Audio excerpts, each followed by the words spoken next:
Greetings again, everyone. Hope you all are fine and healthy and hearty and are ready to take more information and more discussions, which we are slowly and steadily coming up. These videos again are with respect to getting an approach and also for the purpose of taking information. With respect to the goal that we have, that is judicial services. So, as I have told you in the last video, that the attempt is to discuss all those topics which in one or the other way will help you to prepare for the examination properly, because these will become the topics that you have to read while you go and attempt your examination tomorrow whenever you are ready. देखिए, बहुत सारे subjects हैं, subject एक नहीं है और हर subject में बहुत सारे टॉपिक्स हैं. So you may conclude that there are thousands of topics that you have to read, wherein few topics, or you may say out of those thousands of topics, a good number of topics are important for you to have a very exhaustive knowledge about. But here exhaustion does not mean that you have to go to each and every nook and corner of that particular provision. जरूरी नहीं है कि आप एक एक provision के हर dimension को बहुत अच्छे एक्सटेंट तक पढ़ते ही रहें, हर चीज जो उसकी न्यूएंसेस हैं सारी की सारी डेवलप करने बैठ जाए. ये एक वेस्ट ऑफ टाइम होगा. इसीलिए कहीं ना कहीं ज़रूरी होता है एक मेंटरशिप के साथ अटैच हो जाना, जिससे कि आपको ये पता रहे कि कहाँ पर सीमित रहना है और कहाँ पर थोड़ा सा हमें आगे गोता खाना है. गोता खाना मतलब where we have to delve deep into. तो जैसे होता है ना, कई बार आप किताबें खोलते हैं तो जब कमेंट्रीज पढ़ने बैठते हैं तो कमेंट्रीज में बहुत सारी बातें लिखी होती, नाना प्रकार के रेफरेंसेस दिए हुए होते हैं और नीचे पूरा फुटनोट में केसेस ही केसेस होते हैं. बहुत सारी बातें उसमें ऐसी होती हैं जो शायद हमें बेसिक नॉलेज के लिए ज़रूरत नहीं भी है, या फिर वो बात हमें तभी समझ में आएगी जब हम उसके कॉन्टेक्स्ट को समझ जाएंगे. तो बहुत सारी चीज़ें आपको अवॉइड भी करनी है जब आप प्रिपरेशन कर रहे हैं, और बहुत सारी चीज़ें आपको एग्जॉशन में समझ में भी आनी चाहिए. ऐसे ही हम टॉपिक्स वो चूज कर रहे हैं जो अल्टीमेटली आपको कॉम्पिटिटिव एग्जामिनेशंस जो हैं लॉ फील्ड में, उसमें एक डायमेंशन को टेक केयर करने में हेल्प करेगा. आईपीसी में जब आप आईपीसी पढ़ेंगे, आईपीसी तो बहुत इंपॉर्टेंट है भाई. आईपीसी, सीआरपीसी, सीपीसी, एविडेंस, ये आपके चार वो लॉज हैं जो खत्म होने में भी टाइम लगाते हैं, जिनको पढ़ने में भी काफ़ी हद तक एक एटीट्यूड रखना पड़ता है, जिनके प्रोविजंस की जो समझ है उसको पाने के लिए आपको काफ़ी हद तक उस एरिना को समझना पड़ता है जो उस सब्जेक्ट को बनाए रखे. क्योंकि आईपीसी में हर प्रोविजन पढ़ने से पहले आपको उसका बेसिक बहुत अच्छे से पता होना चाहिए. खैर, मैं यहाँ भी बेसिक की डिस्कशन नहीं कर रहा हूँ, पर कहने का तात्पर्य ये है कि आईपीसी हो, सीआरपीसी हो, सीपीसी हो या एविडेंस एक्ट, इस पूरे एक्ट को धागे में पिरोना एक बहुत बड़ा टास्क हो जाता है. क्योंकि आप सिर्फ सिलेबस में चार चीजें नहीं पिक चूज कर रहे हैं, वो पूरा बेयर एक्ट ही आपके लिए इंपॉर्टेंट है. एक तो प्री में पूरा बेयर एक्ट पूछ लेगा, कहीं से भी कुछ भी पूछ लेगा, और मेंस में बहुत सारे टॉपिक्स इन्वॉल्व हो जाते हैं. तो पूरे सब्जेक्ट को एक माला में पिरो के रखना, एक छोटे छोटे मोतियों को उसमें, वो आप समझ लीजिए कि माला जो है वो पूरा एक सब्जेक्ट है और जो मोती हैं वो उसके टॉपिक्स हैं. कुछ मोती बड़े हैं, कुछ मोती छोटे हैं, लेकिन माला तो बनानी है, मतलब कि वो एक ही सिंगल होल का पार्ट बनेंगे. ये काम करना थोड़ा सा जटिल हो जाता है, उसके लिए डिस्कशंस काफी इंपॉर्टेंट हैं. और प्रयास यही है कि जब आप कोई टॉपिक समझ रहे हो वीडियोस के जरिए, जो भी आपको यूट्यूब चैनल पे मिल रहे हैं, आप कहीं ना कहीं एक मोती अच्छे से पिरो लें उस धागे में, जिससे कि धीरे धीरे माला बन जाए और वो टॉपिक इतना एग्जॉस्टिव रहे एटलीस्ट कि आपको एग्जाम में क्या आने वाला है इसका भी डायमेंशन समझ में आ जाए और उस एग्जाम के पर्पस के लिए जितनी इंफॉर्मेशन चाहिए वो भी मिल जाए. इसके अलावा आप जितना मर्जी उसमें जानकारी प्राप्त करना चाहें, वो आपकी अपनी मंशा है. जितनी जानकारी की जरूरत है वो वीडियोस में टेक केयर हो रहा है, और इस चीज के लिए आप निश्चिंत हो जाइए. ये मैं कह रहा हूं तो कुछ सोच समझ के कह रहा हूं कि जो वीडियोस में आपको इंफॉर्मेशन दी जा रही है, जो अप्रोच दिया जा रहा है, अगर आप उनको ही सिर्फ सीमित कर ले तो आप खुद पढ़ना भी चाहे आगे तो पढ़ सकते हैं, आपको अल्टीमेटली बहुत कुछ मिल जाएगा जो आपके क्वेश्चंस का आंसर देने के लिए रेडी कर देगा आपको। आप कोई भी वीडियो उठा लीजिए, फिलहाल ही एक थेफ्ट और एक्सटॉर्शन का वीडियो है, किडनैपिंग एब्डक्शन का वीडियो है, आप दोनों ही वीडियोस उठा के देख लीजिए और क्वेश्चंस उठा लीजिए, देखिए आपको डिफरेंसेस समझ में आए कि नहीं, और आपको दोनों का एस्पेक्ट समझ में आया कि नहीं। कुछ जरूरत नहीं है उसके बाद, सिंपल सी बात है। ऑल्दो थेफ्ट को एक्सप्लेन नहीं किया उतना एग्जॉस्टिवली जैसे नॉर्मली क्लासेस में किया जाता है, पर डिफरेंस समझ में आ गया होगा, और जो बेसिक एटीट्यूड है प्रोविजन का वो समझ में आ गया। अब आप पढ़ के देखिए, थोड़ा बहुत ही और बचा होगा सिर्फ आपके पढ़ने के लिए, और कुछ नहीं है उसमें। पर्याप्त एग्जाम्पल और पर्याप्त अप्रोच के साथ वो पूरा वीडियो पर्याप्त है। ऐसे ही जो दूसरे वीडियोस आपको मिल रहे हैं बाय मी और बाय एनी अदर, आपको कहीं ना कहीं उतना एग्जॉशन इंफॉर्मेशन में मिल ही जाएगा कि आपको अगर जब क्वेश्चन अटेम्प्ट करना होगा तो सारा कंटेंट वीडियो के जरिए आपके पास है। तो कम से कम जो वीडियोस आ रही हैं धीरे धीरे, उनको आप अच्छे से पढ़ें, और पढ़ने के एस्पेक्ट से ही वीडियो को देखें। इन वीडियो को इसलिए मत देखो कि अच्छा देखें जरा इसमें क्या है, वो देखो कि वीडियो में कितनी इंफॉर्मेशन दी गई है, उस इंफॉर्मेशन का आप कॉम्पिटिटिव एग्जामिनेशन के लिए क्या कर सकते हो, परीक्षा देने के लिए कितना कारगर है आपके लिए। बहरहाल आज का जो टॉपिक है वो अगेन इट्स अ केस। मैंने फिर से एक सुप्रीम कोर्ट का केस सेलेक्ट किया है। एक केस आप ऑलरेडी पढ़ चुके हैं सुप्रीम कोर्ट का, by the name Joseph Shine, which pertains to IPC. ऐसे तो 2 केस पहले भी हो चुके हैं, केएम नानावटी का केस भी हो गया है, वो मैंने उतना एग्जॉस्टिवली कवर नहीं किया था, पर उसमें जो एस्पेक्ट्स थे वो डिस्कस करने जरूरी थे, जिससे कि आप उस पूरे केस का एक आइडिया समझ लें। डीके बासु के जितने भी एस्पेक्ट्स थे वो मैंने डिस्कस कर लिए थे आपके साथ। एक डीके बासु केस का भी आपके पास वीडियो होगा। ये सारे केसेस जो आपसे डिस्कस हो रहे हैं, ये कहीं ना कहीं आपसे पूछे जा सकते हैं जुडिशियल सर्विस एग्जामिनेशन में, इस एस्पेक्ट को इंक्लूड कर सकते हैं वो क्वेश्चंस में। और दूसरी चीज, अगर आपका एस्से आ जाता है तो एस्से में इन एस्पेक्ट्स को यूज करना बड़ा इंपॉर्टेंट है, बहुत एसेंशियल है। जैसे कि जोसेफ शाइन के केस पे एस्से आ सकता है, अगर वो डायमेंशन पूछ ले एडल्ट्री का कि ये सही हुआ कि गलत हुआ, आपके हिसाब से केस में क्या हुआ, तो पूरे केस को इसी तरीके से डिस्कस किया गया है कि आपको थ्रेडबेयर सारे इश्यूज दिख जाए, वो 4 जजमेंट्स जो डिस्कस करी गई हैं वो दिख जाए, और बहुत सारे दूसरे एस्पेक्ट्स जो उसके साथ रिलेटेड थे वो भी दिख जाएं। उसके थ्रू हमें जुडिशरी में क्या क्या और इंपॉर्टेंट है ये भी मैंने आपको बता दिया था। ऐसे ही एक टॉपिक है इंडिपेंडेंट थॉट, जो आईपीसी में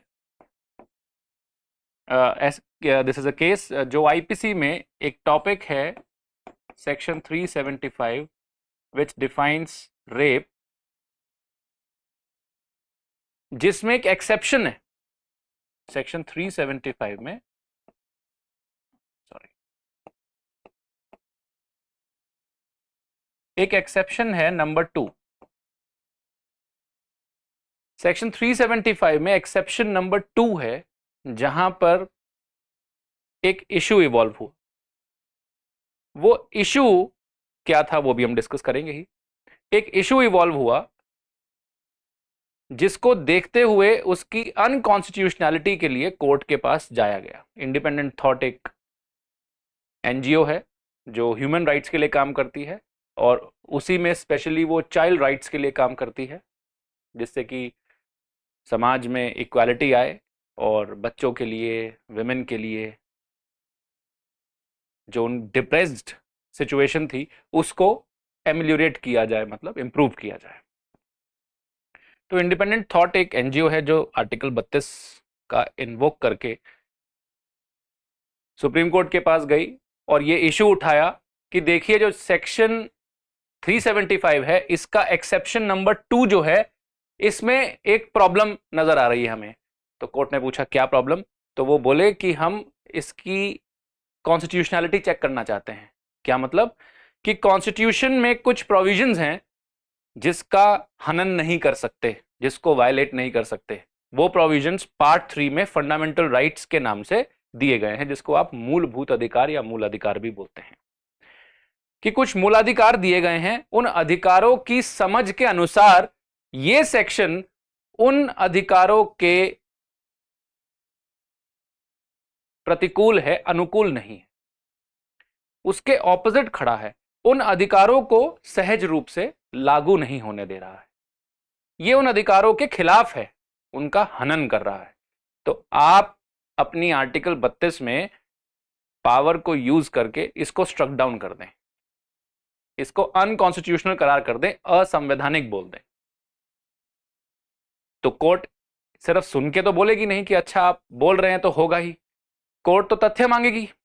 कोर्ट बोलेगी कि ठीक है, बहस करो, बताओ कैसे, क्या है मूल अधिकार, क्या उसकी समझ है, क्या उसकी इंटरप्रिटेशन है, और क्या हुआ वो मुझे बता दीजिए कि कैसे खनन हो रहा है।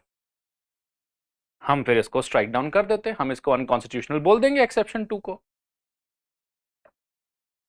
तो शुरुआत कैसे करेंगे वो आप खुद ही सोचिए, कि शुरुआत इसी चीज से करेंगे कि वो पहले आपको सेक्शन 375 के बारे में जानकारी देंगे। जजमेंट को कैसे आप बनाओगे, सबसे पहले वो आपको 375 की जानकारी देंगे कि आईपीसी में एक प्रोविजन है section 375 that defines rape. It does not make rape as an offence. Rape is made as an offence in section 376। Section 376 में रेप को ऑफेंस बनाया गया है यहां पर, क्योंकि पनिश किया गया है। पनिशमेंट रेप की 376 में दी गई है, तो जहां पनिशेबल बनाया जाए किसी चीज को वही ऑफेंस होता है, तो सेक्शन 376 ऑफेंस है। सेक्शन 375 रेप को डिफाइन करता है। और 2013 में निर्भया केस के बाद जस्टिस जेएस वर्मा, जो उस वक्त रिटायर्ड जस्टिस थे सुप्रीम कोर्ट के, जस्टिस जेएस वर्मा कमेटी की रिकमेंडेशन के बाद 2013 में सेक्शन 375 को सब्स्टिट्यूट कर दिया गया था।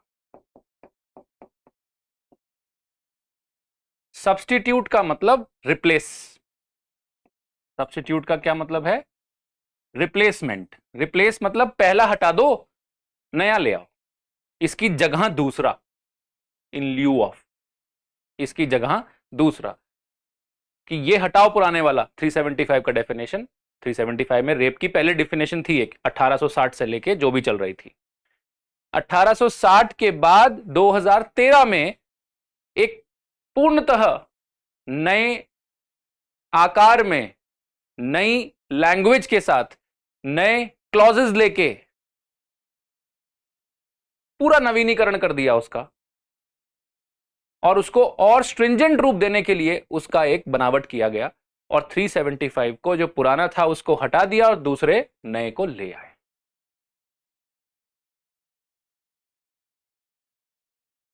तो क्या हुआ है 375 2013 में? सब्स्टिट्यूट हुआ है।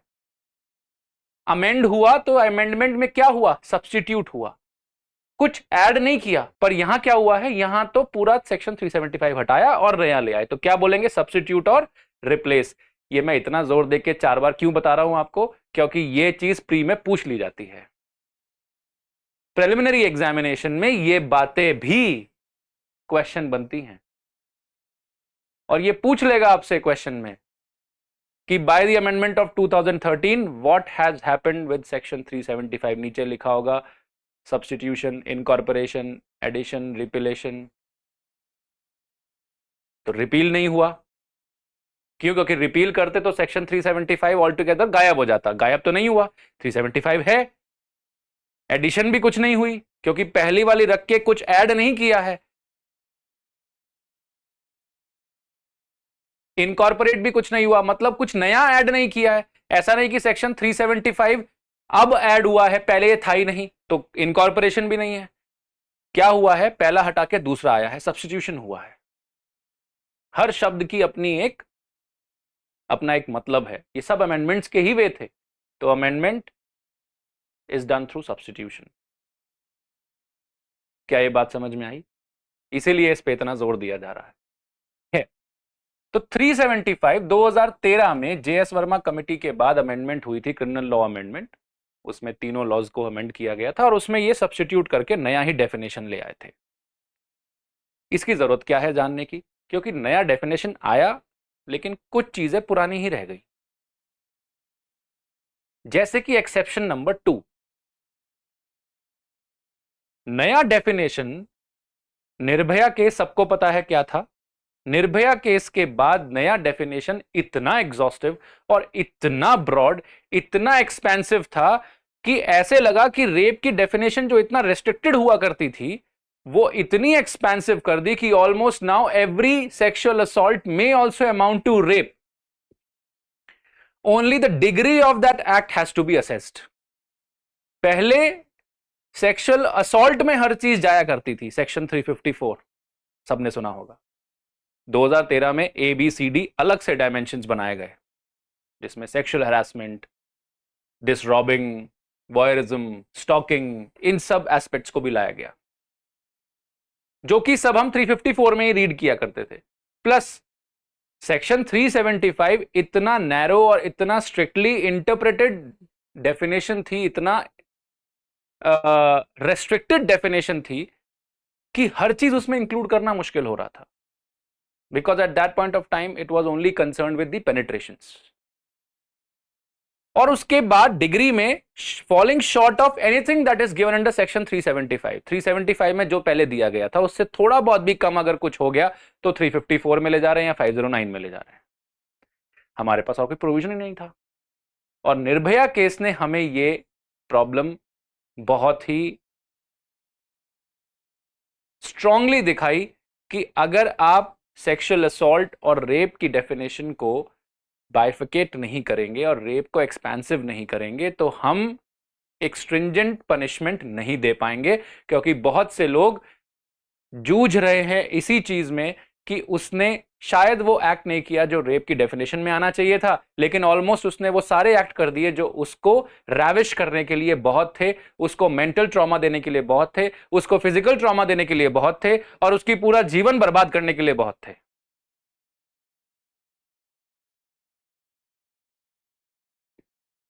तो इसीलिए बहुत एक्सपेंसिव डेफिनेशन लेके आए सेक्शन 375 की। कभी वो डेफिनेशन भी मैं आपसे डिस्कस करूंगा, सेक्शन 375 का पूरा एस्पेक्ट की क्या डिफरेंसेस हुए, क्या फर्क पड़ा और कैसे हमने 2013 में अमेंडमेंट लाके इसको कंटेन करने की कोशिश करी।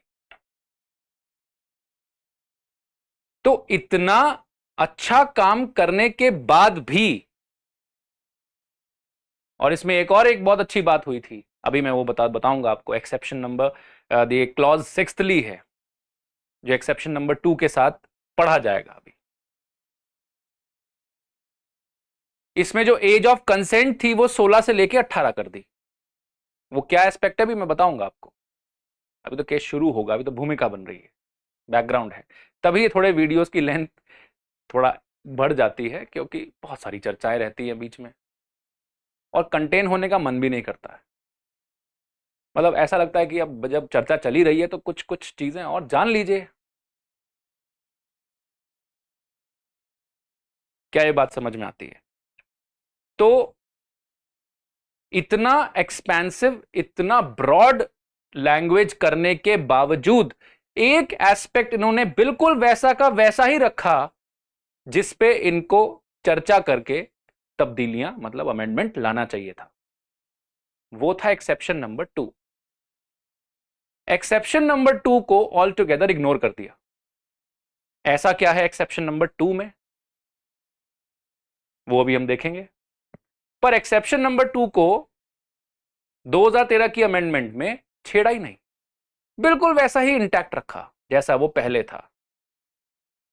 पहले कुछ तब्दीलियां हुई थी एज में, पर उसका कुछ खास फर्क नहीं था। हम तो ये चाह रहे थे कि जिस एस्पेक्ट से वो रखा गया है उस एस्पेक्ट को ही खत्म कर दिया जाए। आज भी ये चर्चा चलती है कि एक्सेप्शन नंबर 2 को ऑल टुगेदर हटा दो। और ये सिर्फ ऐसा नहीं है कि हमारे देश में कुछ तबके हैं जो चाह रहे हैं कि एक्सेप्शन नंबर 2 को ऑल टुगेदर रिमूव कर दिया जाए। उसको रिमूव करके क्या होगा वो भी दिखेगा अभी आपको। खाली ये नहीं कि एक्सेप्शन नंबर 2 में एक प्रॉब्लम है, एक्सेप्शन नंबर 2 को हटा ही दीजिए। ये मांग है, ये डिमांड है कि इसको हटा दीजिए। और ये सिर्फ नेशनल डिमांड नहीं है, ये इंटरनेशनल डिमांड है। ह्यूमन राइट्स काउंसिल तक में दूसरे देशों का हवाला देके जब मीटिंग्स होती थी तो एक रिकमेंडेशन दी जाती थी कि आप एक्सेप्शन नंबर 2 जो है सेक्शन 375 से रिमूव कर दीजिए और उसमें जो एस्पेक्ट है रेप का उसको आने दीजिए, जिसको आप मैरिटल रेप के नाम से जानते हैं। Exception number 2 marriage related sexual intercourse है, और क्योंकि ये रेप की परिभाषा है तो रेप में जाहिर सी बात है कंसेंट की बात की जाएगी, और मैरिज में कंसेंट नाम की चीज हम आइडेंटिफाई नहीं कर रहे हैं। अब आपको समझ में आ गया होगा। एक्सेप्शन नंबर 2 मैरिटल इंस्टीट्यूशन से रिलेटेड है। ये दोनों केस जो हम पढ़ रहे हैं, जोसेफ शाइन भी मैरिटल इंस्टीट्यूशन से रिलेटेड था, इसीलिए वो जब आप पढ़ेंगे आईपीसी में तो वो मैरिज रिलेटेड लॉज में आ जाएगा। लेकिन दोनों में मैरिज कॉमन है, जो हम एक्सेप्शन नंबर 2 पढ़ रहे हैं इस डायमेंशन में, और जोसेफ शाइन में एडल्ट्री, दोनों में मैरिज कॉमन है। और डिमांड यह है कि इसको रिमूव कर दिया जाए, हटा दीजिए इसको, एक्सेप्शन को। क्यों? क्योंकि आप मैरिटल कंसोर्शियम में आप विवाह के संबंध में एक पति पत्नी के बीच कंसेंट नामक इस वस्तु को समझ नहीं रहे हैं, आइडेंटिफाई नहीं कर रहे हैं। और क्योंकि रेप लॉ सेक्सुअल इंटरकोर्स के लिए है प्राइमरीली, तो इसीलिए मैरिटल टाई में जहां सेक्सुअल इंटरकोर्स की बात आ जाए वहां कंसेंट की बात आनी चाहिए, ऐसी डिमांड है। कि आप मैरिटल इंस्टीट्यूशन के सेक्सुअल इंटरकोर्स और आउट ऑफ मैरिटल इंस्टीट्यूशन के सेक्सुअल इंटरकोर्स को कैसे डिफरेंशिएट कर रहे हैं, ये चर्चा चल रही है। क्यों ये चर्चा हमारे लिए इंपॉर्टेंट है? क्योंकि marriage related consent issues with respect to sexual intercourse is not discussed properly in the parliament, is also not discussed properly in the Supreme Court. Supreme court में भी अभी तक किसी पेटिशन में इसको एग्जॉस्टिवली इसकी कॉन्स्टिट्यूशनैलिटी को डील नहीं किया गया है कि ये संवैधानिक है कि असंवैधानिक। इसीलिए एक्सेप्शन 2 अभी तक जिंदा है। तो अगर इसको डिस्कस ही नहीं किया गया तो एक्सेप्शन 2 में क्या है? आप सोच रहे होंगे ये एक्सेप्शन 2 क्या है? फिर एक्सेप्शन 2 इससे भी एक स्टेप पीछे चला जाता है। ये तो फिर भी marriage related sexual intercourse consent की बात कर रहा है, यहां तो एज रिलेटेड इशू आ गया। और जब आप वो क्लॉज 6 और इस एक्सेप्शन को पढ़ेंगे तो आपको वो पिक्चर पूरी क्लियर हो जाएगी कि हुआ क्या है। मैं संक्षिप्त में आपको सेक्शन 375 का एक ग्लिम्स दे देता हूं, जिससे कि आपको दिखे कि हो क्या रहा है। देखिए, मैं डेफिनेशन तो नहीं समझाने वाला, क्योंकि डेफिनेशन समझाने के लिए मुझे अलग से एक अच्छा खासा 4-5 घंटे का टाइम चाहिए। रेप का ये जितना भी आप एवेन्यू देख रहे हैं, ये ऐसा नहीं था। इसका परिप्रेक्ष्य बहुत नैरो था। आप पहले वाला रेप का डेफिनेशन पढ़िए और अब के बार वाला पढ़िए, आपको लगेगा कि क्या बचा क्या छोड़ा। हर एस्पेक्ट जो सेक्सुअल असॉल्ट में डील किया जाता था वो सब रेप में डालने की कोशिश की है। इतना एक्सपेंसिव, एक्सपेंसिव समझते हैं? इतना हिंदी में चौड़ा, इतना चौड़ा डेफिनेशन बनाया गया जिससे कि उसमें हर चीज आ सके। Narrow and broad, you understand. A man is said to commit rape if he does this.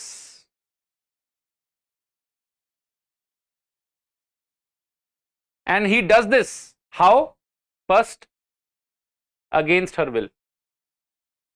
और ये भी ध्यान रखिएगा, सेक्शन 375 जो है वो जेंडर बायस्ड ऑफेंस है, जेंडर न्यूट्रल नहीं है।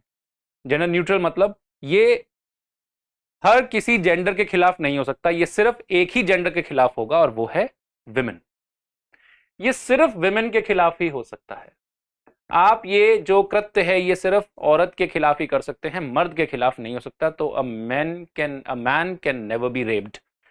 एक आदमी का कभी भी रेप नहीं हो सकता, ये भी ध्यान रखिएगा। और जहां तक बात रही ट्रांसजेंडर्स की या LGBTQ कम्युनिटी की, LGBTQIA प्लस व्हाटसोएवर, उसमें उतना ही मैं बोल सकता हूं कि उनके खिलाफ रेप तब होगा जब कोई फीमेल आइडेंटिफिकेशन लेके आएगा, मतलब अपने आप को फीमेल ही समझ के वैसी ही जिंदगी व्यतीत करके हर जगह अपने डॉक्यूमेंटेशन में फीमेल ही अपने आप को कंसिडर करके चल रहा हो। मोटे तौर पर आपको यही समझना है कि तभी उनको इस सेक्शन की जो लाइबिलिटी है किसी पे इंपोज करने के लिए वो मिलेगी। हर किसी को थर्ड जेंडर में इस सेक्शन का जो फीचर है वो अवेलेबल नहीं। तो मोटे मोटे तौर पे आप ये समझिए विमेन के खिलाफ ही हो सकता है, मतलब आप एक विमेन का ही रेप कर सकते हैं, मेन का रेप नहीं माना जाता। वो सारे काम जो अभी इससे पहले पेज पे लिखे थे वो कैसे करने हैं, अगेंस्ट हर विल, दूसरा लिखा है विदाउट हर कंसेंट, ये कंसेंट बेस्ड ही है सब कुछ। उसके बाद कंसेंट के कुछ इवेंट्स हैं, मतलब कुछ पर्टिकुलर फॉर्म ऑफ कंसेंट है। देखिए जैसे लिखा है with her consent, when her consent has been obtained by putting her or any person in whom she is interested in fear of death or of hurt, मतलब consent तो है लेकिन free नहीं है, सब कुछ कंसेंट से रिलेटेड ही है। देखिए उससे अगला भी देखिए, with her consent but this situation, with her consent but this situation. तो ये क्या है, एक कंसेंट रिलेटेड प्रोविजन है। हम इसको डिस्कस नहीं कर रहे हैं, मैं सिर्फ आपको ग्लिम्स दे रहा हूं सेक्शन 375 का, कि हम कंसेंट रिलेटेड पॉइंट्स ही यहां पर रेज करेंगे, क्योंकि सेक्शन 375 मेनली है ही कंसेंट बेस्ड ऑफेंस। कंसेंट नहीं है तो ये ऑफेंस फॉल कर जाता, मतलब ये ऑफेंस काम शुरू कर देता है अपना, फॉल नहीं करता, काम शुरू कर देता है। सिक्स्थली पढ़िए जरा, सिक्स्थली बड़ा इंपॉर्टेंट है, जो सिक्स्थ क्लॉज है ये बड़ा इंपॉर्टेंट है, और मैं आपको वो सारी बातें इसमें बताऊंगा जो केस में डिस्कस हुई हैं। ये केस वैसे तो मुझे शुरू में बता देना चाहिए था, लेकिन कोई बात नहीं, आप पूरी वीडियो देख रहे हैं तो आप सुन लीजिए। ये केस दो जजेस के द्वारा दिया गया है, जस्टिस मदन बी लोकर और जस्टिस दीपक गुप्ता। मैं जो मेन आपको बता रहा हूं, सारी इंफॉर्मेशन जो दे रहा हूं, जो सीक्वेंस में आपको दूंगा या फिर जो डिस्कशंस हैं जो मैं आपके सामने पेश कर रहा हूं, वो जस्टिस मदन बी लोकर की जजमेंट से मेनली डिराइव की गई।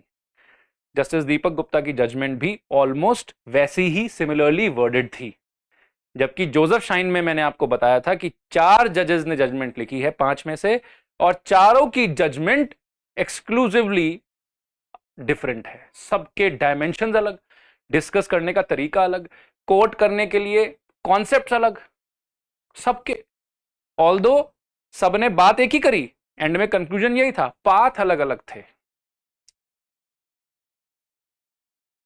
ट्रेन गई एक जगह ही लेकिन अलग अलग रूट लेके, और यही उस जजमेंट की समझ लीजिए कि एक सुंदरता है जो आपको पढ़ने पे समझ में आएगी, कि जब आप वो जजमेंट्स पढ़ेंगे तो आपको हर जजमेंट अलग लगना शुरू हो जाएगा कि ये तो अलग ही तरीके से बात हो रही है। बातें वही हैं, जेंडर डिस्क्रिमिनेशन, मेल शॉविनिज्म, बायसनेस, इन सब चीजों पे ही बात कर रहे हैं, लेकिन अपने अपने तरीकों से अलग अलग जजमेंट्स कोट करके। फैक्टर्स वही हैं लेकिन तरीका अलग है, और ब्यूटीफुली रिटन जजमेंट है। एवरी जज has written this tremendously well, starting from justice Deepak Mishra till Indu Malhotra. Sequence में है क्योंकि वो चीफ थे उस वक्त, तो justice Deepak Mishra, justice N Khanwilkar की एक जजमेंट होगी, फिर उसके बाद Nariman justice, justice Chandrachud and then justice Indu Malhotra. इस सीक्वेंस में जजमेंट्स दी गई हैं, पढ़िएगा, बहुत ही प्यारी जजमेंट है। ऑल्दो मैंने आपसे ब्रीफली कॉमन चीजें सब डिस्कस कर ही ली हैं, वीडियो को सुनने के बाद आपको पढ़ने में थोड़ा सा आसानी हो जाएगी, जब भी आपके पास वक्त हो पढ़िएगा, इस भी जजमेंट को पढ़िएगा, और मैंने आपको बता दिया है कि मैंने कहां से डिस्कशंस ली। सिक्स्थली देखिए जरा इसका, सिक्स्थ क्लॉज क्या कह रहा है, विद और विदाउट हर कंसेंट, उसकी कंसेंट हो या ना हो, when she is under 18 years of age, 18 साल से नीचे है तो, मतलब जैसे ही विमेन 18 साल की हो गई तो आप उसका कंसेंट ले लिए और तब आपने सेक्सुअल इंटरकोर्स किया। ये सिर्फ सेक्सुअल इंटरकोर्स तक नहीं है, क्योंकि जो पहला पेज था वो एक्चुअली वो सारे एक्ट्स बता रहा है, जिन एक्ट्स को आज हम रेप मानते हैं उन सब एक्ट्स के लिए कंसेंट जरूरी है। ये सारी चीजें लिखी है ना, ये 7 क्लॉजेस जो लिखे हैं सेवेंथली तक, सेवेंथली 7 सिचुएशंस हैं जिसमें अगर उनमें से कोई भी एक्ट हुआ जो पहले पेज पे मैंने आपको दिखाए थे, तो मान लिया जाएगा कि रेप हुआ है। इसमें क्लॉज 6 से हमें अभी डिस्कशन डिराइव करनी है। उसमें लिखा है विद और without her consent when she is under 18 years of age. मतलब अगर वो 18 साल से नीचे की उम्र की है, तो अगर आपने उससे कंसेंट ले भी लिया तो भी रेप है। कंसेंट लेके अगर वो एक्ट्स किए तो भी रेप है। ये हैं वो एक्ट्स शुरू में। A man is said to commit rape if he penetrates his penis to any extent, inserts to any extent, manipulates any part of the body, applies his mouth to such parts, if you understand. ये acts करने के लिए आपको consent चाहिए। अगर आपको consent मिलती है तो 375 में फॉल नहीं करते। अगर कंसेंट नहीं मिलती या उसकी विल के अगेंस्ट है, या फिर जो इवेंट्स और लिखे हुए हैं firstly, secondly, thirdly, fourthly, fifthly, sixthly, seventhly, इसमें से कहीं भी आ जाए तो फिर रेप माना जाएगा। इसमें सिक्स्थली क्या बोल रहा है? विद और विदाउट हर कंसेंट। मतलब with her consent, without her consent तो हमें समझ में आ गया, वो तो शुरू में ही लिखा है। If she does not give consent then in that case it becomes without her consent. ये तो प्रॉब्लम ही नहीं है। With her consent when she is under 18 years of age. यहां से एक एनालॉजी निकलती है। क्या एनालॉजी है जी? With her consent if she is under 18 years of age, मतलब 18 साल से नीचे हो और कंसेंट भी दे दे, प्लस कर दीजिए यहां पर, 18 साल से नीचे हो और कंसेंट दे दे, तब भी रेप माना जाएगा। ये तब भी रेप है। इससे हमें क्या पता चलता है? इससे ये उम्र पहले 16 साल थी, फिर इसको 2013 में 18 साल कर दिया गया। इससे हमें क्या पता चलता है? इससे हमें यह पता चलता है कि a women is not eligible to give consent if she is under 18। जैसे कि आपने कॉन्ट्रैक्ट एक्ट पढ़ा होगा कि एक 18 साल से नीचे का व्यक्ति जो कि माइनर कहलाता है, वो कॉन्ट्रैक्ट करने के लिए एलिजिबल नहीं है। क्यों? Because anyone who is under 18 years of age is ineligible to give consent. Same is the analogy to be understood here. Any woman who is under 18 years of age is ineligible to give consent. 18 साल से नीचे कोई भी औरत है, वो sexual acts के लिए या फिर उन एक्ट्स के लिए जो मैंने आपको अभी पहले पेज पे दिखाए, उन एक्ट्स के लिए कंसेंट देने के लिए इनएलिजिबल है, इनएलिजिबल टू गिव कंसेंट। 18 साल से नीचे कोई भी लड़की है, जिसको अमूमन हम चाइल्ड ही बोलेंगे, क्योंकि 18 साल से नीचे माइनर ही होता है, बच्चा ही माना जाता है। तो 18 साल से नीचे कोई भी गर्ल चाइल्ड है, कोई भी लड़की है, वो कंसेंट देने के लिए लॉ में इनएलिजिबल है। कंसेंट दी है नहीं, लॉ में वो कंसेंट मानते ही नहीं है। लेकिन आप ये मान के चलिए कि अगर आपको लगता है कि 17 साल की एक लड़की अगर हां कर रही है, कंसेंट दे रही है for sexual acts which are given in the first page, the first few paragraphs of section 375, if she is giving consent to that, understand this, whoever is trying to make it a point कि उसने तो हां कर दी, उतनी बड़ी तो वो है, 17 साल की है, 16 साल की लड़की काफी बड़ी होती है, लड़का भी बड़ा होता है। भाई आप 10th 12th में पढ़ रहे हैं, 10th में तो होंगे ही, 10th का बच्चा छोटा तो नहीं होता, बोर्ड दे रहा है, हर बोर्ड का बोर्ड के एग्जाम होते हैं, तो छोटा तो नहीं है। लेकिन कानून में यही माना जाता है कि यह व्यक्ति कंसेंट देने के लिए लायक ही नहीं है, इनएलिजिबल है। कानूनी हम मानते ही नहीं कि यह कंसेंट दे सकता है। अब यह कानून की पॉलिसी है, this is the policy of law, you can't do anything about it. यहां भी लिखा हुआ है विद और without her consent. Without her consent तो हमें समझ में आता ही है कि अगर उसने कंसेंट नहीं दिया, हां नहीं करी, और तब आपने किया तो वो रेप है। लेकिन ये तो विद हर कंसेंट बोल रहा है, मतलब अगर उसने कंसेंट दे भी दी तब भी रेप माना जाएगा। तो 18 साल से नीचे 17 साल 11 महीने की लड़की क्यों ना हो, अगर वो कंसेंट दे रही है, 17 साल 11 महीने 30वें दिन की लड़की ही क्यों ना हो, अगर वो 30वां दिन आखिरी है या 31वां दिन जो भी है वो आखिरी है, अगर वो कंसेंट दे रही है और आपको लगता है कि ये तो परिपक्व है, एडल्ट है, तो हम कंसेंट से सेक्सुअल इंटरकोर्स कर सकते हैं, आप रेप एक्यूज्ड बन सकते हैं और बन जाएंगे। That activity will amount to rape. अब आप कोर्ट में आके ये नहीं बोल सकते कि सर उसने कंसेंट दिया था, हम दोनों कंसेंशुअल सेक्सुअल एक्टिविटी में थे। कोर्ट सुनेगा ही नहीं। क्यों? क्योंकि ये रेप उसके कंसेंट की बात नहीं कर रहा है। ये रेप जो रेप है ये स्टैट्यूट में जो कंसेंट की एज दी गई है उसके हिसाब से बात करेगा, क्योंकि हम चाइल्ड राइट्स प्रोटेक्ट करना चाहते हैं, हम एडोलसेंट्स के जो इनोसेंस है उसको प्रोटेक्ट करना चाहते हैं और उनको एक लेवल तक आने देना चाहते हैं जिसके बाद वो कंसेंट फॉर्मेशन के लिए एलिजिबल माने जाएं।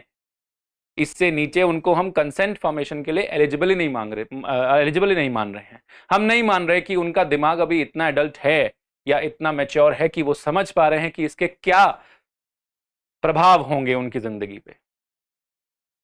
और सिर्फ यही नहीं, बहुत सारे और डायमेंशंस भी हैं, कोर्ट ने सब कुछ डिस्कस किया है कि इसका फिजिकल और मेंटल हेल्थ पे एक लड़की के क्या प्रभाव पड़ता है। अगर एक नाबालिग, मतलब जो 18 साल से ऊपर ना हो, किसी नाबालिग लड़की के साथ अगर आप सेक्सुअल इंटरकोर्स करते हैं, शारीरिक संबंध बनाते हैं, तो माना यह जाता है कि बहुत सारे फैक्टर्स हैं जिसकी वजह से इसको प्रोटेक्ट किया जाना चाहिए, और वो फैक्टर्स हैं उसकी फिजिकल हेल्थ, उसका शारीरिक स्वास्थ्य, उसका मानसिक स्वास्थ्य। और शारीरिक और मानसिक स्वास्थ्य के साथ साथ एक और डायमेंशन जुड़ जाता है, अगर उसकी 18 साल से पहले शादी हो गई हो। 18 साल से पहले अगर किसी लड़की की शादी हो जाए तो बच्चा पैदा करने का दबाव भी उस पर आ जाता है, और अगर यह दबाव आ गया या बच्चा पैदा करने की सिचुएशन आ गई, that means if she is pregnant, अगर वो गर्भवती हो जाती है, तो अब उसके शारीरिक और मानसिक स्वास्थ्य की हानि और गति से ढल जाएगी, खराब हो जाएगी। और ये सारी बातें जजमेंट में डिस्कस हुई हैं कि क्या प्रभाव पड़ता है अगर आप किसी नाबालिग की शादी कर दें, मतलब किसी 18 साल से कम उम्र की लड़की का विवाह कर दें। क्योंकि शादी के साथ सबसे पहला जो कॉन्सिक्वेंस जुड़ा है कॉन्जुगल राइट्स में, भले ही वो कोई भी धर्म ही क्यों ना समझा रहा हो, वो है प्रोक्रिएशन ऑफ चिल्ड्रन, मतलब बच्चा पैदा करना। ये सबसे बड़ी इवेंट जुड़ी हुई है उसके साथ, और अगर आप एक नाबालिग की शादी कर देंगे तो ये इवेंट सबसे पहले आता है। ये तो आप भली बात जानते हैं। शादी के बाद अगला प्रेशर, पहले शादी करने का प्रेशर और उसका अगला प्रेशर बच्चा पैदा करने का ही होता है। ये प्रेशर नहीं होता कि बेटा दुगनी चौगनी गति से तुम अपने स्किल्स को बढ़ाओ और अच्छा कमाओ और अच्छा इकोनॉमी लेके आओ घर में। ये नहीं होता कि अब आप जिम्मेदार हो जाओ, समाज में जुड़ो, सबकी सेवा करो, एक धर्म निभाना शुरू करो, परिवार को इकट्ठा एकत्रित रख। कोई और प्रेशर नहीं है। वो कमाने का प्रेशर खुद ही लाए तो लाए, समाज जुड़ने का प्रेशर खुद ही लाए तो लाए।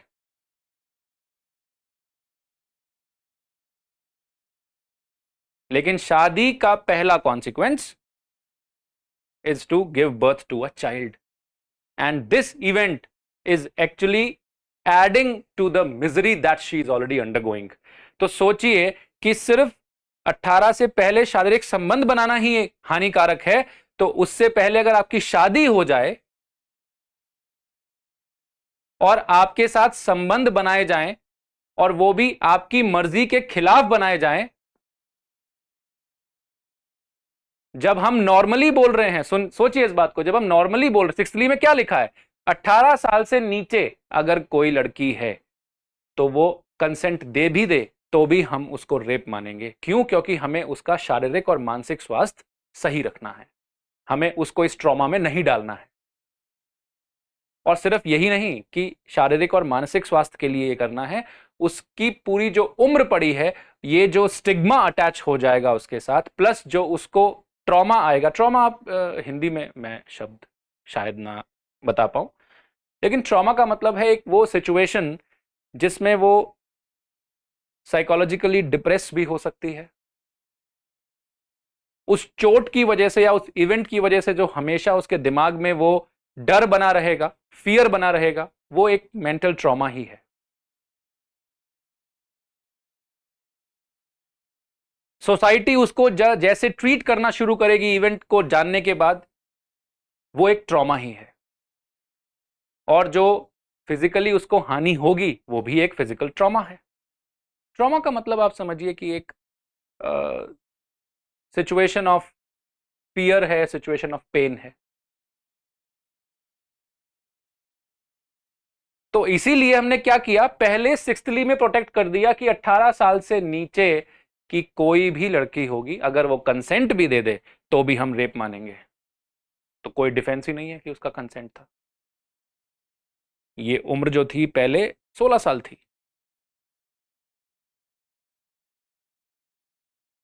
ये 16 साल बनी है 1978 में,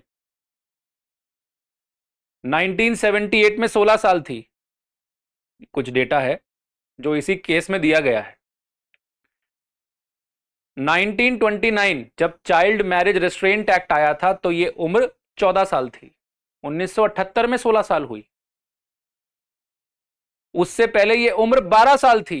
ये जो 18 साल आप पढ़ रहे हैं ना, इससे पहले 16 साल थी, उससे पहले 14 साल थी, उससे पहले 12 साल थी। और जब 1860 में ये पहली बार, जब फर्स्ट एक्ट ये बनाई था अनअमेंडेड, तो 1860 में ये उम्र 10 साल थी। मतलब 10 साल के नीचे की लड़की को प्रोटेक्ट करते थे बस 1860 में।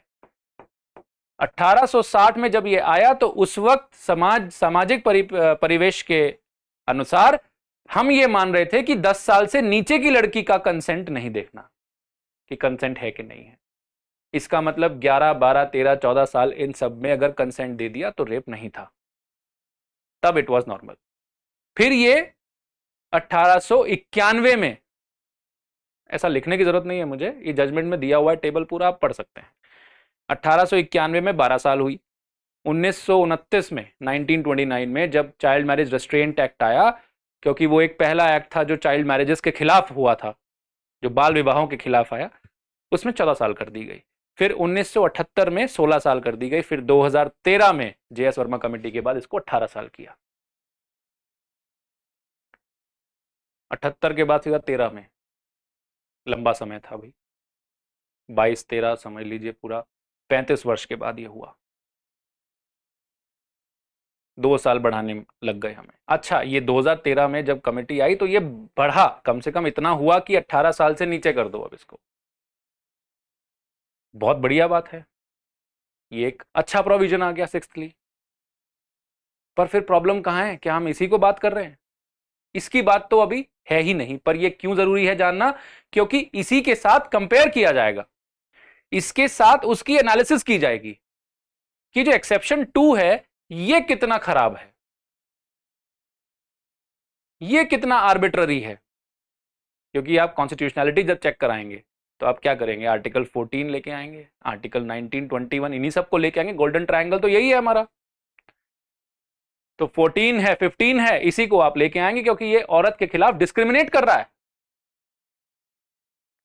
कैसे डिस्क्रिमिनेट कर रहा है अभी दिख जाएगा।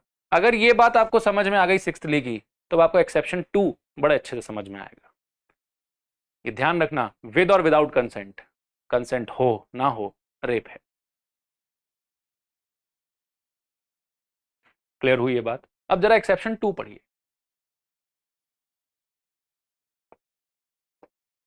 एक्सेप्शन 2 ये कह रहा है सेक्सुअल इंटरकोर्स, और एक्सेप्शन क्या करता है, जो मेन क्लॉज है एक्सेप्शन उसको ओवरराइड कर देता है। मतलब मेन क्लॉज में जो भी बातें लिखी हो, ये एक्सेप्शंस जो हैं ये उसके ऊपर बैठते हैं, मतलब ये उसके ऊपर लागू होते हैं। जो भी मेन बातें जो मेन क्लॉज में लिखा हुआ है अभी तक 7th तक, ये सारी चीजें नहीं इंप्लीमेंट होंगी, एक्सेप्शन इंप्लीमेंट होगा, क्योंकि वो एक्सेप्शन है। एक्सेप्शन मतलब उसका अपवाद है। तो एक्सेप्शन क्या है, ओवरराइड कर जाता है। इस बात को मानने की जरूरत नहीं है, फिर एक्सेप्शन को मानना पड़ेगा आपको। और एक्सेप्शन कहां पे लग रहा है जरा वो देखिए। एक्सेप्शन ये कह रहा है सेक्सुअल इंटरकोर्स और सेक्सुअल एक्ट्स, सेक्सुअल इंटरकोर्स हो या सेक्सुअल एक्ट्स हो by a man with his own wife. Wife word का यूज किया, man with his own wife. Wife कब होती है, जब मैरिज हो। भाई ये टर्म वाइफ आता ही कब है, जब मैरिज हो जाए। और ये अगर वाइफ है with his own wife, own wife, not the wife of the other, wife of the other इसमें इंक्लूड नहीं हो रही। ओन वाइफ मतलब ये कौन होगा मैन, ये इसका हस्बैंड होगा। इसके लिए सबसे पहली रिक्वायरमेंट क्या हो गई, मैरिज। मतलब हम एक्सेप्शन में सबसे पहले क्या ढूंढेंगे, कि कोई भी अगर कह रहा है कि मैं एक्सेप्शन 2 में फॉल करता हूं, तो वो सबसे पहले क्या प्रूव करेगा, यही प्रूव करेगा कि इस औरत के साथ मेरी शादी हुई है। और शादी प्रूव करने के लिए आपको उसके पर्सनल लॉ पे जाना पड़ेगा। अगर वो मुस्लिम है तो मुस्लिम लॉ के अकॉर्डिंग कैसे शादी होती है वो प्रूव करना होगा। अगर वो हिंदू है तो हिंदू लॉ के अकॉर्डिंग कैसे शादी होती है वो प्रूव करना होगा। ऐसे ही जो 8 हमारे मेजर धर्म हैं, जिसमें से 5 के लिए तो 4 के लिए तो हमारा हिंदू मैरिज एक्ट ही कॉमन है, बाकियों के लिए अलग अलग अपने पर्सनल लॉज हैं, पारसी, ज्यू, क्रिश्चियंस एंड मुस्लिम्स। तो इन सबके धर्मों के अनुसार जैसे भी शादी होती है पहले वो प्रूव करनी पड़ेगी कि तुम दोनों की शादी हुई है कि नहीं, तब जाके ये एक्सेप्शन लागू होना शुरू होगा। अगर शादी ही नहीं हुई, यही प्रूव नहीं हुआ कि शादी हुई है, तो एक्सेप्शन 2 गायब। फिर वापस 6th पे पहुंच जाएंगे आप, क्योंकि ये दोनों रिलेटेड हैं। अभी दिखेगा कैसे। फिर वापस 6th पे चले गए, फिर इसका मतलब रेप बन गया। जो एक्सेप्शन में आपको बेनिफिट मिल रहा था वो खत्म। तो सबसे पहले क्या देखना है, यहां वर्ड वाइफ यूज करी गई है, और वाइफ वर्ड सिर्फ मैरिटल टाई से आता है। हर किसी को वाइफ नहीं बोला जाता, हर लड़की कोई वाइफ नहीं बन जाती। और वाइफ वर्ड रिलेटिव है। रिलेटिव मतलब किसी से जुड़ेगा, किसी की वाइफ होगी, सबकी वाइफ थोड़ी बन जाएगा, सबका हस्बैंड थोड़ी होगा वो। ये थोड़ी बोलेंगे I am a husband, husband of who, there has to be a relation, that means ये रिलेटिव टर्म है। Wife of who, man with his own wife, तभी ओन वाइफ लिखा हुआ है, not the wife of the other, अपनी ही पत्नी से। तो वो हस्बैंड हुआ, husband with his own wife. The wife not being under 15 years of age is not rape. ये गड़बड़ हो गई देखो। सेक्सुअल इंटरकोर्स और sexual acts by a man with his own wife, अगर हस्बैंड वाइफ आपस में सेक्सुअल इंटरकोर्स करते हैं, the wife not being under 15 years of age, और वाइफ जो है वो 15 साल से नीचे नहीं है। 15 years। Wife not being below 15 years मतलब 15 साल से, 15 या 15 साल से ऊपर। अगर वाइफ 15 या 15 साल से ऊपर है और उसका हस्बैंड उसके साथ सेक्सुअल एक्ट या सेक्सुअल इंटरकोर्स करता है, तो उसको रेप नहीं माना जाता। तो उसको रेप नहीं मानते। कैसे करता है, यहां पर कंसेंट, नो कंसेंट कुछ लिखा है क्या, कहीं लिखा है ना? पूरे एक्सेप्शन में कहीं कंसेंट वर्ड यूज ही नहीं किया। सिर्फ क्या बोला है, सेक्सुअल इंटरकोर्स और sexual acts by a man with his own wife. मतलब सेक्सुअल इंटरकोर्स करे अगर कोई हस्बैंड अपनी वाइफ के साथ, the wife not being under 15 years of age, और वाइफ 15 साल से नीचे ना हो, तो उसको रेप नहीं बोलते, तो उसको रेप नहीं कहते। इसका मतलब 15 साल से ऊपर अगर आपकी 15 साल या 15 साल से ऊपर आपकी कोई पत्नी है, मतलब जब आपकी शादी हुई तो आपकी पत्नी कितने साल की होगी इस एक्सेप्शन के लिए? 15 साल या उसके ऊपर, 15 साल या उसके ऊपर। तो अगर आपकी पत्नी 15 साल या उसके ऊपर हो, अब ऊपर में हम 18 से ऊपर नहीं जा रहे, अभी हम 15 साल की बात करें, क्योंकि 15 साल तक तो ये प्रोटेक्ट कर रहे हैं उसको, क्योंकि not being under 15 years of age का मतलब अगर 15 साल से नीचे हुई तो रेप होगा। फिर ये कहां पहुंच जाएगा? सिक्स्थली में, कंसेंट नो कंसेंट, कंसेंट हो या ना हो। 15 साल से नीचे अगर आपकी बीवी है और वाइफ 15 साल से नीचे है, तो हम उसको प्रोटेक्शन देंगे, और आपने अगर कोई सेक्सुअल एक्ट या सेक्सुअल इंटरकोर्स किया तो हम उसको रेप मानेंगे। बहुत सीधी और जाहिर सी बात है कि 15 साल तक तो ब्लैंकेट प्रोटेक्शन है सब लड़कियों को, भले ही वो मैरिड हो या अनमैरिड। ये बात तो अब समझ में आई गई आपको? 15 साल तक तो ब्लैंकेट प्रोटेक्शन है।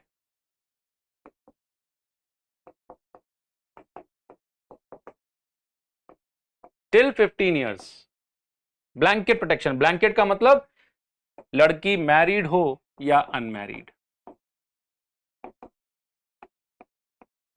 अब आपने वो बात पढ़ ली है जिससे आपको इस केस का इशू समझ में आने वाला है।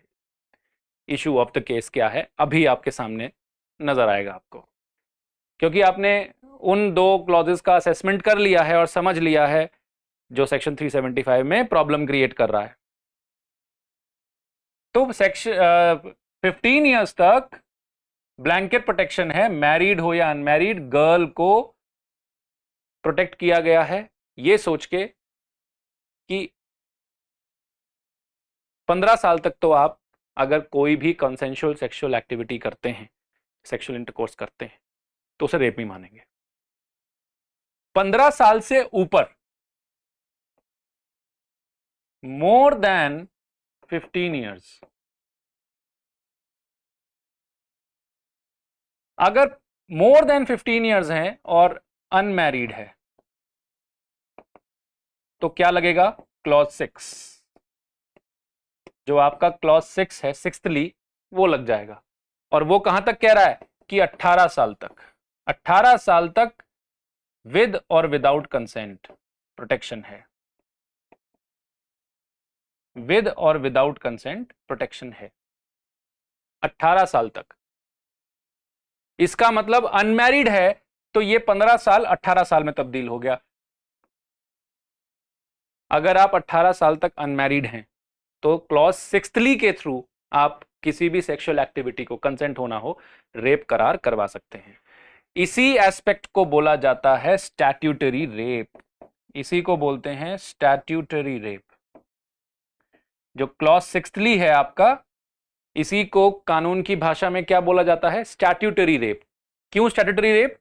क्योंकि किसी विधि के अनुसार आप किसी एक्ट को रेप मान रहे हैं, जबकि अगर आप इंटेंट को देखें या फिर अगर आप एक्टिविटी को देखें कि उसमें दोनों की कंसेंट थी कि नहीं थी, कंसेंट हो भी सकती है।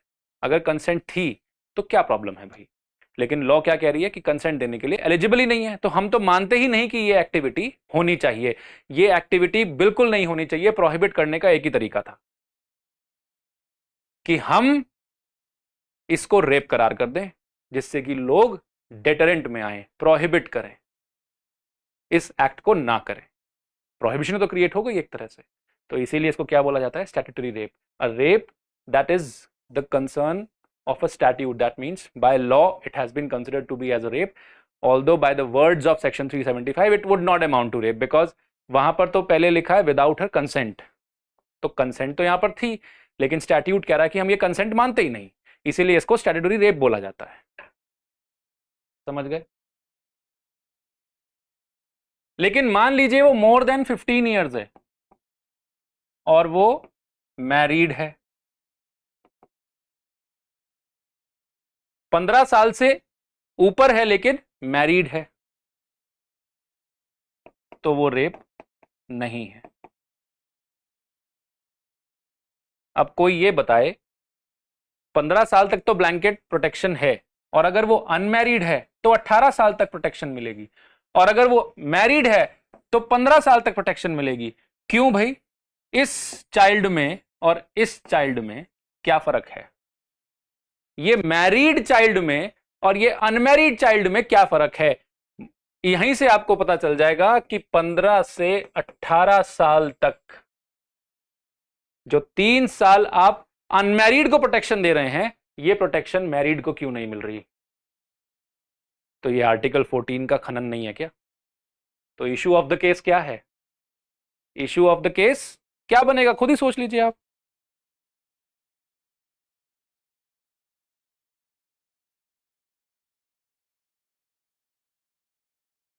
इशू ऑफ द केस यही है कि जो 15 से 18 साल के बीच में मैरिड विमेन है, मैरिड गर्ल चाइल्ड बोलना ज्यादा अप्रोप्रिएट है, married girl child, if a sexual intercourse is happening with her by husband, देखिए अगर कोई हस्बैंड के अलावा सेक्सुअल इंटरकोर्स करता है तो रेप बनेगा, लेकिन हस्बैंड करता है तो आप इसको रेप क्यों नहीं मानते? क्या ये 3 साल एक मैरिड विमेन एक बच्चे से वयस्क हो जाती है? क्या वो अडल्ट बन जाती है एकदम से क्योंकि उसकी शादी हो गई?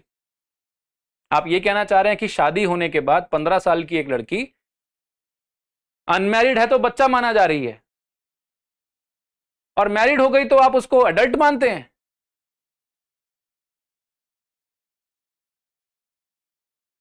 कि उसको रेप का प्रोटेक्शन नहीं मिल रहा, उसको इस सेक्शन का बैन नहीं, या उस सेक्शन की जो प्रोहिबिशन है उस हस्बैंड पे अप्लाई क्यों नहीं कर रहे हो?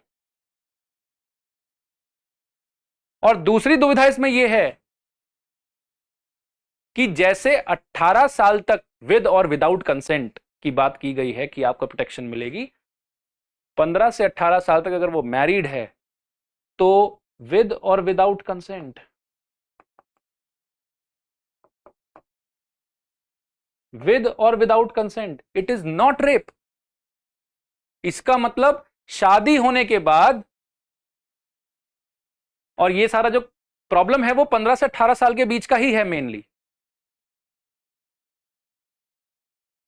क्योंकि शादी होने के बाद ऐसा कौन सा नया फीचर आ जाता है किसी भी विमेन या you can say girl child में, किसी एक बच्ची में ऐसा कौन सा फीचर है आप बताइए कि अब उसकी कंसेंट लेने की जरूरत भी नहीं है? तो उसकी कंसेंट हो या ना हो, अगर हस्बैंड सेक्सुअल इंटरकोर्स करता है एक मैरिड गर्ल चाइल्ड के साथ 15 से 18 साल के बीच में, क्योंकि 15 से पहले तो ब्लैंकेट प्रोटेक्शन है, मैरिड हो या अनमैरिड, ये तो बात आपको समझ में आ जानी चाहिए ना। ये तो पहला सिचुएशन हो गया।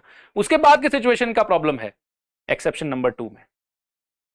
6th ली और एक्सेप्शन नंबर 2 साथ पढ़े जाएंगे, ध्यान रखना, तभी आपको कहानी समझ में आएगी, तभी आपको पूरे जजमेंट का एनालिसिस समझ में आएगा। तो आप खुद देखिए ऐसा क्या है कि शादी होने के बाद ये 15 से 18 साल के विंडो के बीच में, इस एज के बीच में, एक मैरिड विमेन पे विद और without consent husband sexual intercourse कर सकता है। किस लिए? कैसे मिला उसको ये राइट? क्या सोच के आपने ये राइट दिया? क्या ये आर्बिट्ररी नहीं है? क्या ये विमेन डिस्क्रिमिनेटरी नहीं है?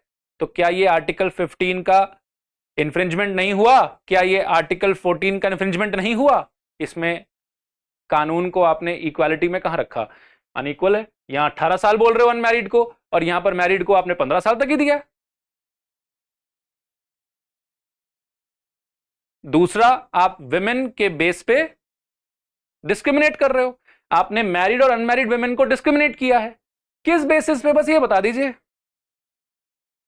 तो ये इश्यू बन गया भाई, what is the basis that you have done that, और ये इसकी कॉन्स्टिट्यूशनैलिटी पे क्वेश्चन आ गया। अब आप कहेंगे कि सर ये 15 से 18 ही क्यों?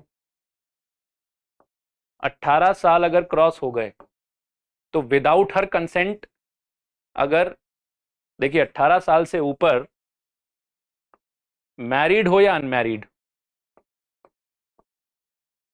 आप कहां पे आ जाएंगे? क्लॉज 2 में। क्या था क्लॉज 2? देखें, फर्स्ट था अगेंस्ट हर विल, क्लॉज 2 मतलब सेकेंडली, और फिर था विदाउट हर कंसेंट। ये 18 साल से ऊपर के लिए है। तो कोई पूछे कि 18 साल से ऊपर विदाउट हर कंसेंट अगर आप सेक्सुअल इंटरकोर्स से करते हो, सेक्सुअल इंटरकोर्स करते हो, 18 साल से ऊपर अगर किसी विमेन के साथ आप सेक्सुअल इंटरकोर्स करते हैं, तो अगर कंसेंट ली है तो रेप नहीं है, और विदाउट हर कंसेंट है तो सेकेंडली की वजह से इसको रेप माना जाएगा।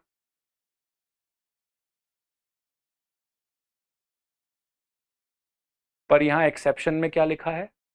नॉट बीइंग अंडर 15 ईयर्स, मतलब 15 and above. 15 and above with और विदाउट कंसेंट। देखो विद कंसेंट है फिर तो प्रॉब्लम ही नहीं है।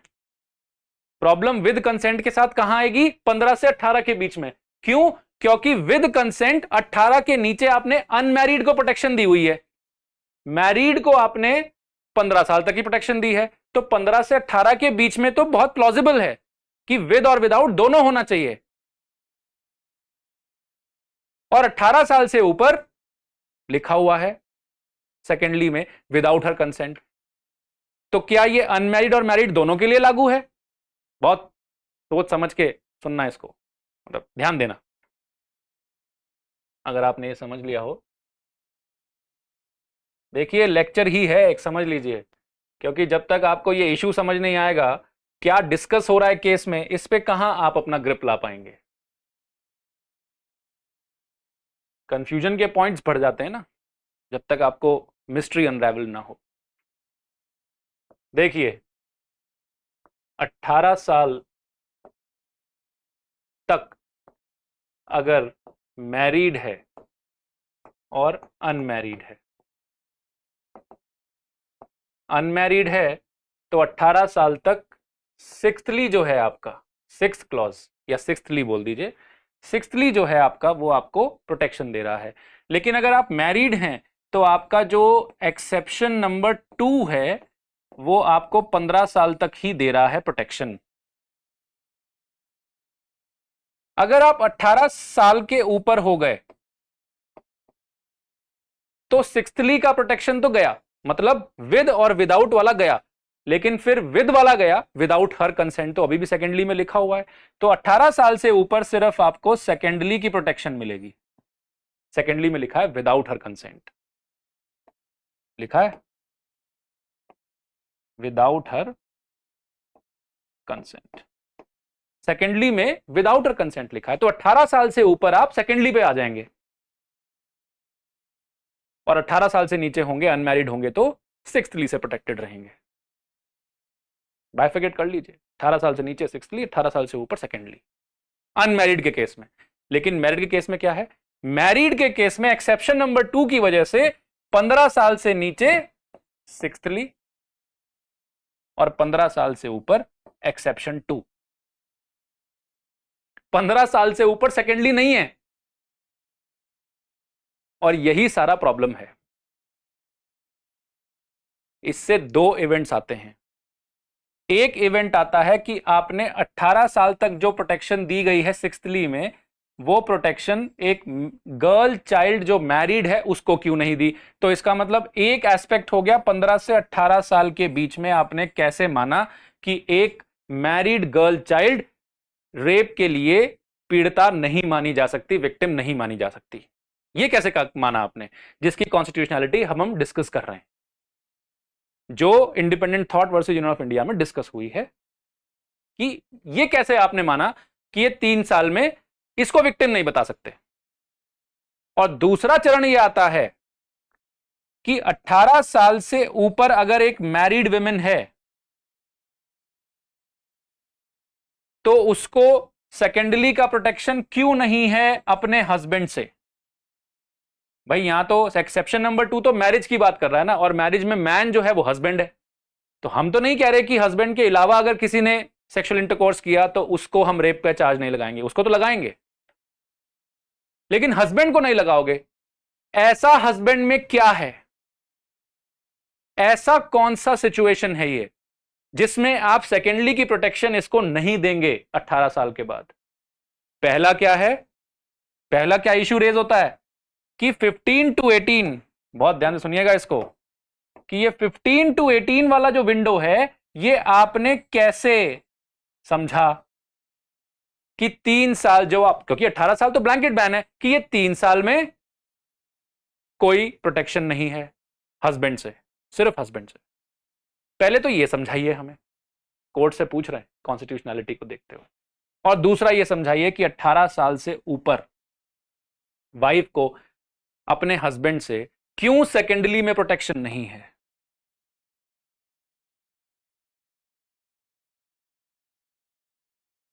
क्यों एक हस्बैंड कंसेंट लिए बगैर भी सेक्सुअल इंटरकोर्स कर सकता है?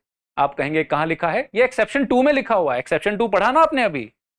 एक्सेप्शन 2 सिर्फ 18 साल की बात नहीं कर रहा है, वो सिर्फ ये कह रहा है कि 15 साल से नीचे ना हो, इसका मतलब 15 से ऊपर वो कोई भी उम्र हो सकती है, 22 हो, 25 हो, 30 हो, 40 हो, 50 हो, 60 हो, 70 हो, 75 हो, 80 हो, व्हाट्सोएवर, जब तक वो जिंदा है।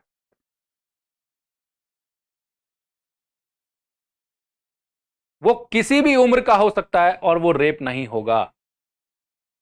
इसका मतलब औरत जो है किसी भी उम्र का हो सकती है और ये रेप नहीं माना जाएगा। कब? 15 साल से ऊपर। तो हमारा पहला पॉइंट ये आया कि आप सिक्सथली के अनुसार इसको 18 तक क्यों नहीं कर रहे, 15 तक क्यों छोड़ा है? क्या वो गर्ल चाइल्ड नहीं मान रहे आप 3 साल? और दूसरा एस्पेक्ट ये है कि एक्सेप्शन 2 का दूसरा डायमेंशन है कि 18 साल से ऊपर एक अनमैरिड पे तो सिक्सथली लग जाता है, सेकेंडली लग जाता है विदाउट हर कंसेंट,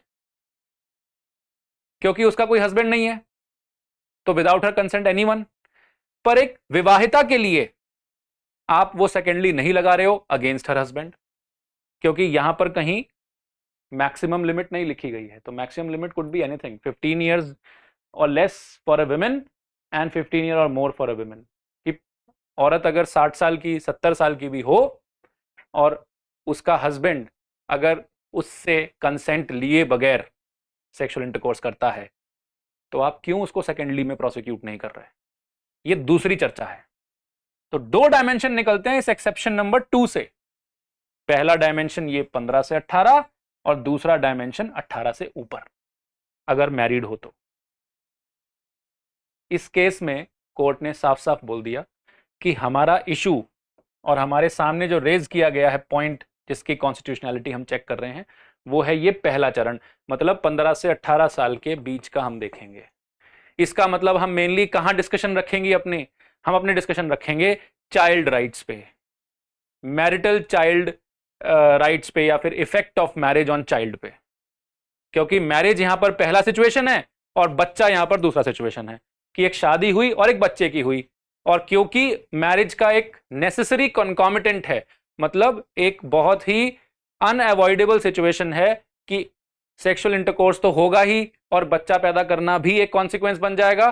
तो इसीलिए 15 से 18 साल के बीच में हमें क्या प्रोटेक्शन देनी चाहिए जिससे कि उसका स्वास्थ्य का ख्याल रखा जाए, उस पर चर्चा करके हम डिसाइड करेंगे कि क्या इसको 15 से 18 किया जाए कि नहीं। पर यह दूसरा चरण का क्या, कि 18 साल से ऊपर भी तो प्रोटेक्शन मिल गई एक्सेप्शन नंबर 2 में, उसका क्या करोगे? जब ये बच्ची नहीं रहेगी तो उसके बाद अगर वो बिना कंसेंट के सेक्सुअल इंटरकोर्स करेगा हस्बैंड, तब क्या करोगे? तो कोर्ट ने बोला कि ये मैटर हमारे सामने नहीं उठाया गया और ना हम इसके बारे में डिस्कशन कर रहे हैं। तो ये जो कॉन्सेप्ट है 18 साल से ऊपर वाला, इसी को बोला जाता है the concept of marital rape, जो कि एक बर्निंग टॉपिक है और बहुत चर्चा में है। इसी को बोला जाता है मैरिटल रेप। अगर यहां तक सबको बात समझ में आ गई हो।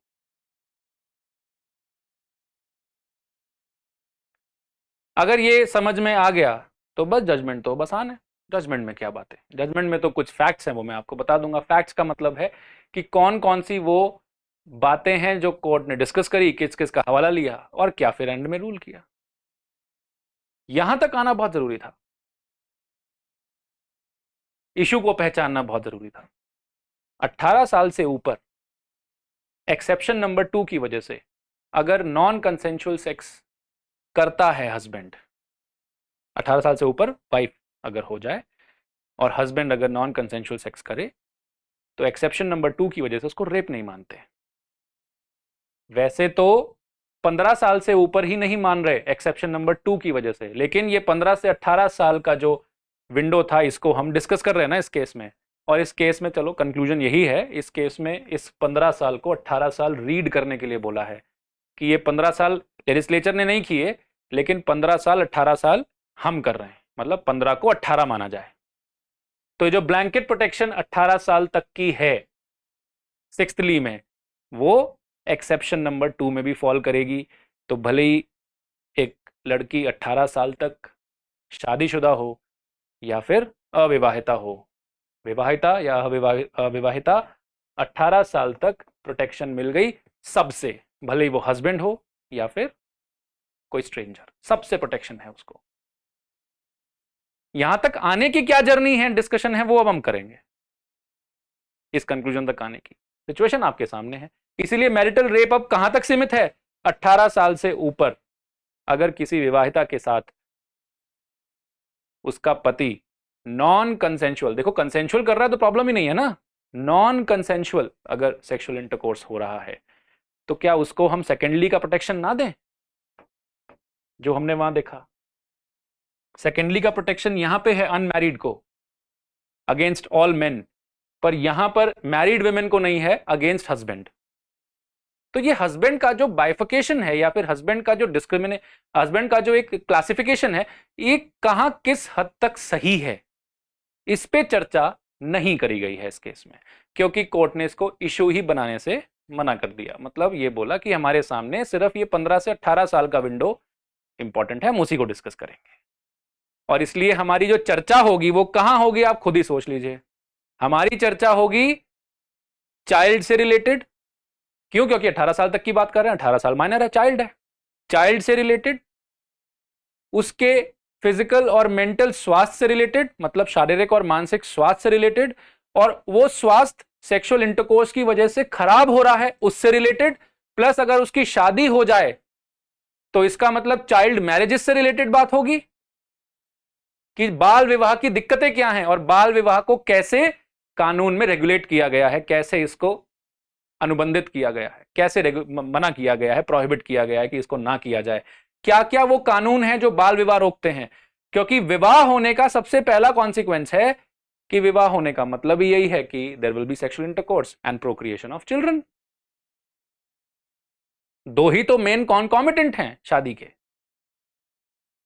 तो एक बाल विवाह के क्या इफेक्ट्स हैं और क्या प्रॉब्लम आती है इसको टेक केयर करने में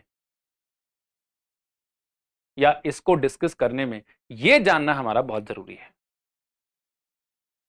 और यही चीज इस केस में डिस्कस हुई है और बहुत इलैबोरेटली, बहुत अच्छे से।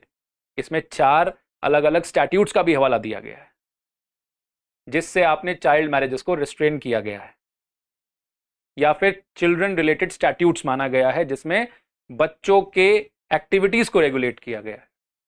और इसमें बहुत सारे सर्वेज का भी हवाला दिया गया है जो पिटिशनर ने कोर्ट के सामने रखे, जिन सर्वेज या जिन रिसर्चेस से यह पता चलता है कि क्या इफेक्ट होता है इस एक्टिविटी का एक गर्ल चाइल्ड के ऊपर, क्या प्रॉब्लम इस वजह से एक गर्ल पे आ सकती है, प्लस क्यूमुलेटिवली सोसाइटी को प्रॉब्लम हो सकती है, प्लस एक जनरेशनल प्रॉब्लम हो सकती है और देश को नुकसान हो सकता है। ये सारी बातें डिस्कस करी गई हैं इस केस में। इस एनालिसिस के बाद इन्होंने ये रूल किया कि देखिए 18 साल कर दीजिए इसको, 15 साल जो है 18 साल पढ़े जाएं, ऐसा लास्ट में कंक्लूजन में डाल दिया उन्होंने। कोर्ट ने लिखा भी कि 3-4 हमारे पास सामने सॉल्यूशंस हैं, उसमें से सबसे एप्ट यही है कि 15 से 18 साल कर दिया जाए, क्योंकि इसके अलावा जो भी सॉल्यूशन है उसमें कहीं ना कहीं इंफ्रिंजमेंट रह ही जाएगी।